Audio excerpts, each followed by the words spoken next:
Crazy Rocket, now available on PMBet.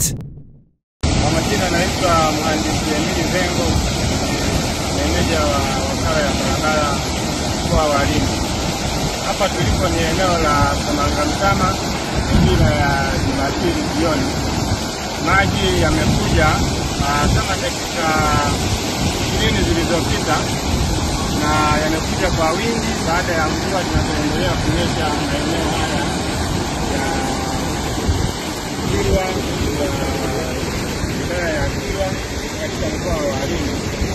Yamekata eneo hili la barabara kwenye diversion ambayo ilikuwa imejengwa kupisha ujenzi wa daraja ambalo unaendelea, daraja la Samangamtama, daraja ambalo litakuwa na urefu wa mita 60.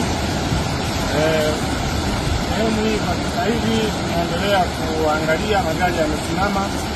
Kwa hiyo tunawaasa watumiaji wa barabara wote waendelee kufuatilia taarifa kutoka katika